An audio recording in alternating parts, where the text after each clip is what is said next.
Bora falar do Palmeiras aqui no Canelada. O Palmeiras que atropelou o Jacuipense com o time reserva. Depois dos 3-0 na partida de ida, o Abel Ferreira aproveitou para rodar o elenco, dar oportunidade a jovens jogadores. Tem o Belé, que fez o seu primeiro gol no time principal do Palmeiras, chamou a atenção. Felipe Anderson, hein? Fez o dele, deu assistência para o Maurício. É jogo para ganhar confiança. Maurício também está precisando dessa confiança, não é, Piperno? Não gostou da atuação do Palmeiras? O que você achou aí? O Facincani estava conversando com ele antes do jogo, falou que agora esquece, né? Depois dessa atuação, Felipe Anderson tem tudo para ser titular do time do Abel Ferreira. Facincani me falou. Quero te ouvir agora, Piperno. Facincani falou isso? Me falou. Então, o Facincani... E o Kelvin também. Falou que o Kelvin e o GFT merecem a titularidade. Rapaz, por isso que o Facincani estava comparando o Kelvin ao Hakimi, né? Uma coisa assim, os dois com... Lateral invertido. Isso, características de laterais ofensivos. Cancelo, lembra do Cancelo, joga invertido? Não, lá é o Cancelo, o nosso. É o Cancelo. Cancelo, né? Porque realmente... Olha, enfim, Palmeiras jogando contra um time de Série C, algo previsível, uma equipe fraca, mas assim, veja, eu acho que no caso Série D. Desculpa, D. Série D. Enfim, verdade, D. Eu acho que você pega um jogador como o Eric Belém, é legal ele ter entrado, feito um gol e tal, e coincidentemente foi na mesma cidade, na mesma competição onde o Gabriel Jesus fez o primeiro gol dele com a camisa do Palmeiras, né, em 2015, num confronto lá contra o Asa de Arapiraca, pois é, aquele mesmo. Mas, e acho que esse é um jogador que para mim é um dos mistérios aí do atual momento do Palmeiras, porque toda hora chega notícia que ele recebe propostas, sondagens e tal, de times grandes lá da Europa e raramente ele joga aqui. Então eu acho que ele poderia já ter sido mais utilizado. O jogo foi tão fácil, mas tão fácil, que o Felipe Anderson fez gols nos 2 jogos contra o Jacuipense. Uma coisa espetacular, né?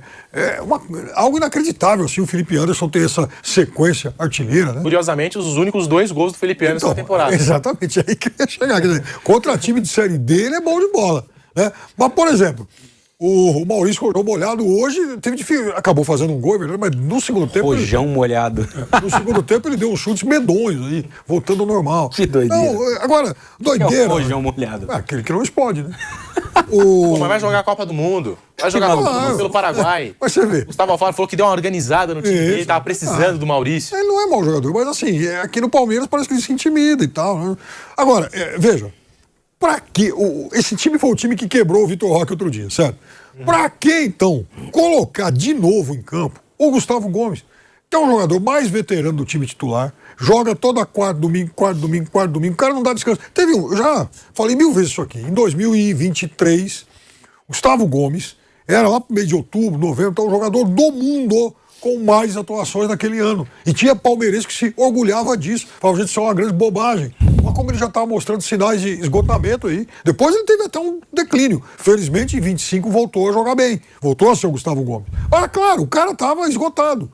Então tem que preservar jogador titular numa situação como essa. Aí o jogo tá 4-0. 30 do segundo tempo. Vai pôr o Arias. Pra quê, meu Deus do céu? Deixa o cara descansar um pouco. Sabe, preserva o cara para jogar contra o Cruzeiro, o Flamengo. Tem bastante reserva. Tem um monte de moleque aí com apetite para entrar num jogo desse aí. Então, são esses sinais que eu acho ruins. E até o Gustavo Gomes, né? O Gustavo Gomes começou jogando o jogo de hoje. Então, aí no segundo tempo ele coloca o Murilo no lugar do Gomes. O Bruno Fux se machucou. Não tem previsão de retorno, o Bruno Fux, ao time do Palmeiras. Se machucou numa atividade na academia de futebol, uma lesão na coxa. E agora acho que o Benedetti deve ganhar aí uma sequência, deve ser mais utilizado, pelo menos. Palmeiras que tem uma sequência agora com Cruzeiro, sabadão, Cruzeiro, e depois o Flamengo no Maracanã, Bruno Prado. Mas falando especificamente do jogo de hoje, Felipe Anderson e o Eric Belé são boas notícias pro Abel Ferreira? O Felipe Anderson acho que não vai sair muito do que ele fez até agora, né? Ele não é um jogador grosso, ele sabe jogar, ele tem qualidade, mas eu acho que não vai sair muito do que ele apresentou, né? No Palmeiras, que foi muito pouco. Não acredito que vá deslanchar. O outro é um garoto, pode crescer, ganhar confiança, né? Então, acho que é mais fácil com o Eric Belé. O Felipe Anderson não é que ele vai jogar mal todas, ele vai ter um outro momento que ele vai ajudar, vai fazer gol, vai participar de jogada de ataque, de assistência. Ano passado, teve um momento que ele chegou a ter uma sequência de titular ali, quando o Palmeiras começou a jogar com 4 no meio e foi relativamente bem, mas depois caiu de novo. Então, eu não acredito que vá embalar de vez, não. Não acho que o Felipe Anderson vai ser um jogador que vai atuar bem com regularidade no time do Palmeiras, não. Ele já está aí há um bom tempo, já vai chegar a quase 2 anos, e não acho que agora que vai dar vai mudar muito o desempenho dele, não. 7-1 no agregado para o Palmeiras. Maurício, Felipe Anderson, Luigi, Belé marcaram os gols do Verdão, Rai Monteiro. Palmeiras na próxima fase da Copa do Brasil. Palmeiras que levantou o troféu da Copa do Brasil em 2020 e depois a melhor campanha do Palmeiras. É claro que nesse período o Palmeiras foi campeão 2 vezes de Libertadores, o Palmeiras foi 2 vezes campeão brasileiro. O Palmeiras não ficou sem ganhar nada também, mas eu digo, só falando de Copa do Brasil, a melhor campanha do Palmeiras de 2020, que foi a última vez que levantou o caneco pra cá, 2022, quando o Palmeiras chega à fase de quartas de final. Essa foi a melhor campanha do Palmeiras na Copa do Brasil desde então. Rai Monteiro. Eu não acho que o Palmeiras tenha ambição de ganhar a Copa do Brasil, Pedro, sendo muito sincero. Acho que o Palmeiras tem um foco maior em outros torneios, né? Na Libertadores, no Campeonato Brasileiro. A Copa do Brasil é uma terceira via, como é pro Flamengo, né? Para os dois, claro, se ficar pelo caminho aí. No Brasileirão eles vão disputar o título até o fim, muito provavelmente. Mas se um deles cair muito cedo da Libertadores, né? Nas oitavas de final, que seja, que é o que ninguém espera, imagina que aconteça, talvez a Copa do Brasil ganhe um protagonismo. Mas não me parece que vá ser, não... em uma dividida, uma semana de Copa do Brasil, Brasileiro, Libertadores, Brasileiro e Copa do Brasil na outra semana. Se tiver que dosar em alguma ponta, acho que eles vão usar a Copa do Brasil para isso. O Flamengo já tem feito assim, né? Foi assim contra o Vitória, no ano passado fez a mesma coisa, caiu pro Atlético. O Palmeiras nem tanto, né? Naqueles jogos contra o Corinthians, acho que até por se tratar de um clássico, foi com força máxima nas 2 partidas e acabou sendo eliminado.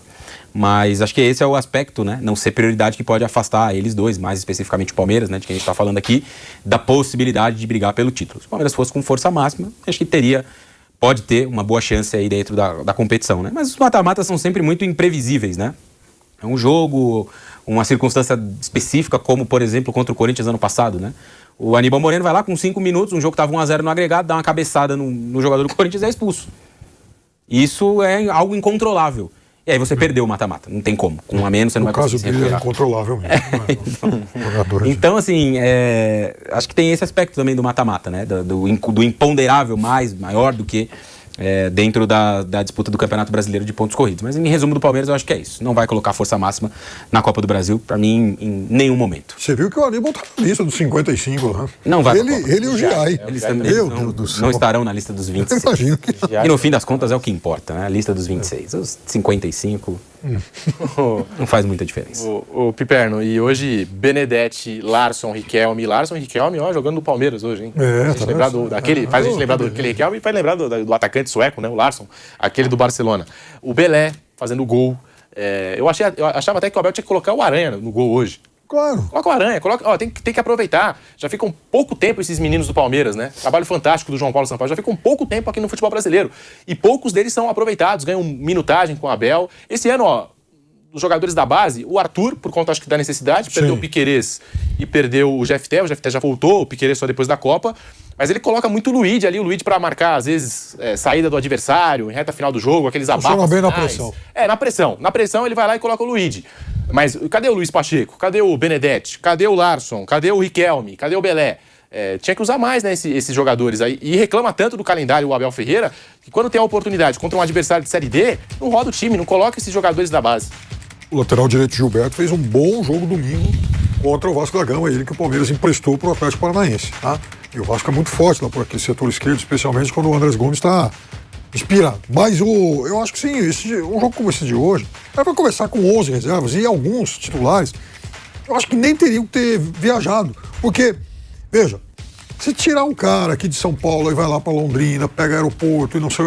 isso também desgasta, não deixa o jogador relaxando um dia, o calendário vai ser muito, muito puxado. Eu acho que não há necessidade de forçar tanto assim com jogadores que lá na frente serão imprescindíveis. Agora, você chamou a atenção para uma coisa que eu acho fundamental.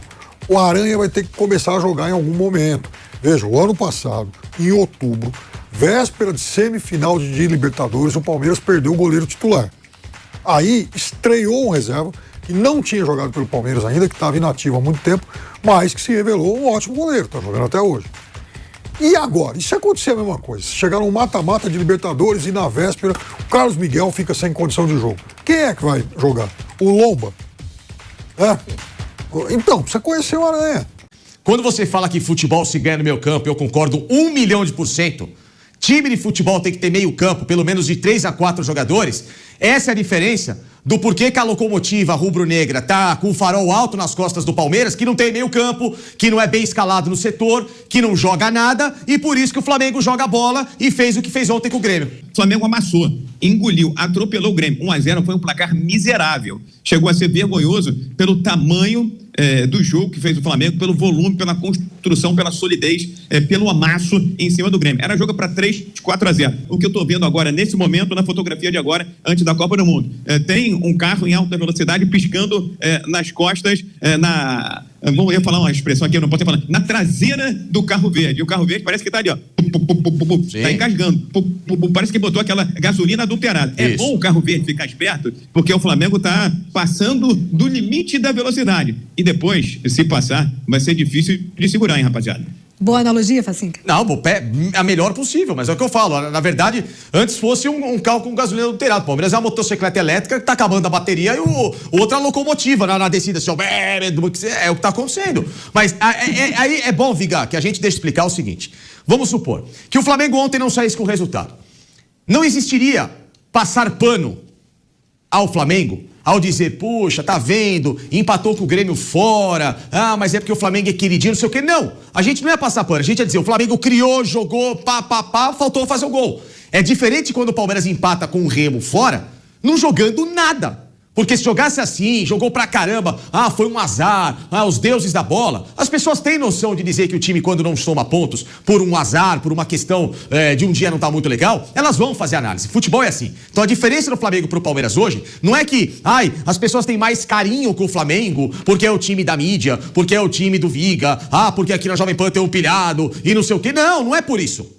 É porque o Flamengo está jogando bola. E aí você vem, porque o Palmeiras, todo mundo odeia o Palmeiras. É a narrativa, é contra tudo. Não, porque o Palmeiras não está jogando bola. Porque a partir do momento que o Palmeiras joga bola, o Viga aqui vai vir elogiar, eu vou vir elogiar, todo mundo vai elogiar, que não é o caso. Então hoje quem joga bola, quem está com esse farol alto pra ultrapassar, e se ultrapassar nesse ritmo ninguém pega, é o Flamengo, por razões óbvias. É só você assistir a um jogo de futebol, Viga. E o Flamengo tá naquele modo espetáculo, né? O Facinca, tá gostoso de ver, viu, Júlia? Claro! O Flamengo ontem fez 20 finalizações, 2 bolas na trave, teve inúmeras chances, inúmeras oportunidades. Essa questão do Bruno Fux, com gol anulado, o que você entendeu, interpreta? Ele tomou a decisão correta? Bom, vamos lá. A regra não é como as pessoas estão debatendo, tá? Primeiro, o circo que o Palmeiras criou ontem, só esqueceram um pequeno detalhe. Essa regra ainda é passível de interpretação. Então, quando o diretor de futebol do Palmeiras, o Anderson Barros, vem a público cravar que o gol tinha que ser dado ao Palmeiras, é na opinião dele. Aí tudo bem. Minha opinião, acho que o gol tinha que ser do Palmeiras, porque eu não entendi que o Flaco Lopes teve a intenção de colocar a mão na bola. Tá perfeito. Aí a reclamação procede. Agora, quando o Palmeiras quer dar aula de regra sem conhecer a própria pegadinha da regra, aí já começa de novo a se criar a tal da narrativa que o Palmeiras ama que as redes sociais debatam e esqueçam de atacar o real problema, que é o futebol, tá? Ao ponto de que hoje tivemos N opiniões de arbitragem e nenhuma das opiniões entrou em consenso, tá? Cada um sempre com a opinião particular dada naquele instante. Por quê? Porque a regra diz o seguinte: isso é da International Board 2025/26. Inclusive a gente está revendo lá. Tá? Essa é a regra, tá? 25/26. Se o jogador que faz o gol, se a bola resvala na unha dele, acabou, parou, para, não vale nada, o que fez o gol. Se o jogador que não faz o gol, no caso o Flaco Lopes, que é o que dá assistência, um passe, tá?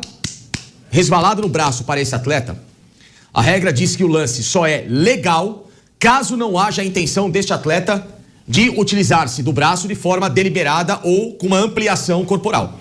Então, por exemplo, ele tá com o braço colado no corpo, tá? Tô aqui, bateu sem querer no meu braço, a bola foi pro cara, segue o lance. Agora, nesta imagem, vocês podem ver claramente que o Flaco Lopes, ele, ao subir de cabeça, aí vai dar interpretação de cada um.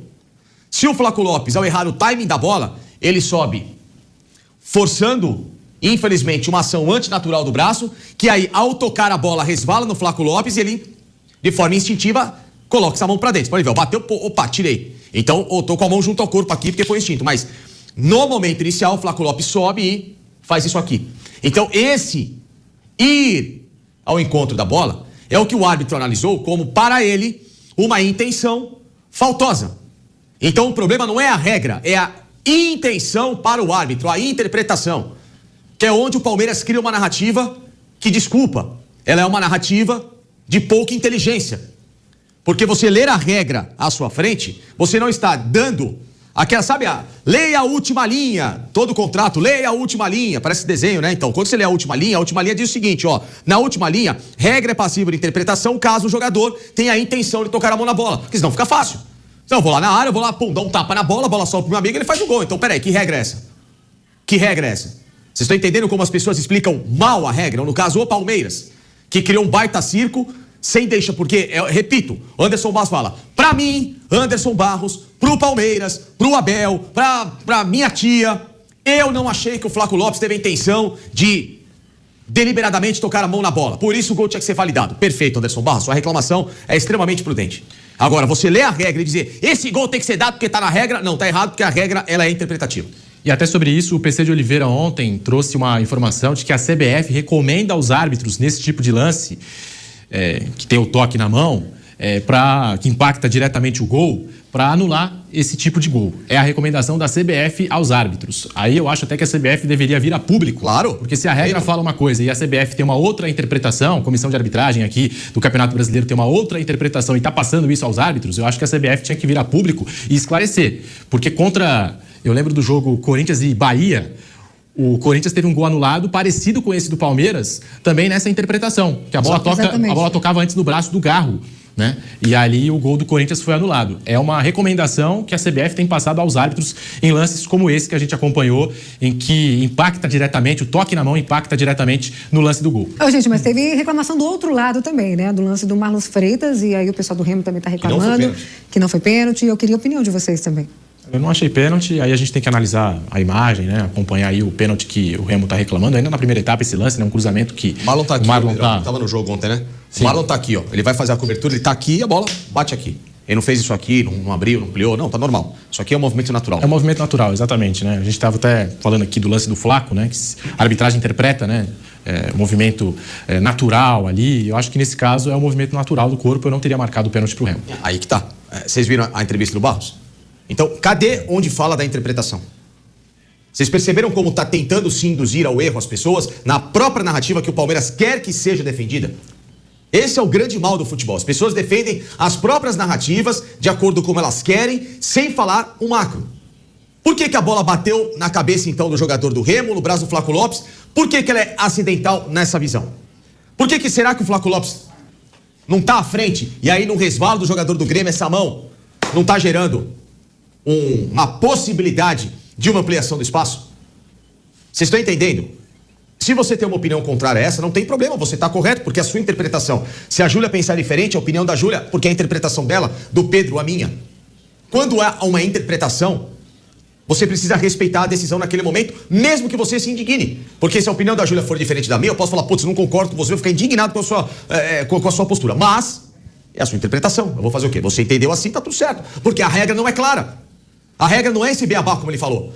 Tem que dar o gol. Não tem que dar o gol porque existe uma prerrogativa do árbitro. E aí, quando o Palmeiras vai numa rede social agora colocar o dublador, o Gustavo Machado, olha, porque veja, no jogo do Santos, o próprio Rafael Klein falou pro Neymar, porque lá, até a dublagem, o Palmeiras usou mal. Porque o árbitro fala, se tá junto ao corpo, e bate aqui junto ao corpo, e sobra pra você, seria gol. Exatamente, não é o caso. O braço do Flaco Lopes ontem não estava junto ao corpo. Você pode analisar se ele teve intenção ou não. Aí é uma outra discussão. Agora, não estava colado ao corpo. E na dublagem que o Palmeiras usou, o Rafael Klein diz, se o braço tivesse aqui colado ao corpo, batia, seguia. Vocês estão entendendo como que o Palmeiras tem fugido da real discussão que é o futebol da equipe, com 1 a menos pelo terceiro jogo no campeonato, em que ele teve 2 a menos contra o Corinthians, 1 a menos contra o Santos, 1 a menos contra o Remo, 3 equipes que estavam em zona do rebaixamento, e o Palmeiras não conseguiu andar e fazer gol. E com um detalhe, que a comissão técnica fez aquele levantamento, que o Palmeiras tinha apenas 2 dias de intervalo entre um jogo e outro. O Palmeiras agora jogou na terça-feira pela Copa Libertadores e voltou a jogar domingo. Então a gente está falando de 5 dias 5 dias de intervalo entre o jogo da Libertadores e o jogo do Campeonato Brasileiro, sendo que nessa semana o Palmeiras joga pela Copa do Brasil, um confronto já liquidado 3-0 contra o Jacuipense, pode preservar os titulares. E até falando sobre isso, o Andréas Pereira levou aquela joelhada ontem, está sentindo muitas dores na região, vai ser avaliado pelo Núcleo de Saúde e Performance do Palmeiras, então preocupa, já virou uma dúvida. Só parece pancada. que não foi só um trauma, não chegou a ser uma fratura. Ele passou por exames hoje. E o Palmeiras que, assim, tá aguardando o retorno do Arthur. O Arthur com edema na coxa não entrou em campo. A opção foi pelo Jefté, que era o único lateral esquerdo que o Abel tinha ali à disposição. Pouquíssimos minutos em campo, já levou o cartão amarelo. A gente sabe, para o defensor jogar pendurado o jogo é muito arriscado. Aí no segundo tempo o Abel teve que colocar o Kelvin improvisado no setor. Então ali algumas preocupações aí para os próximos jogos do Palmeiras, para essa sequência de partidas. Palmeiras tem Jacuipense e depois Campeonato Brasileiro, Cruzeiro e Flamengo no Maracanã.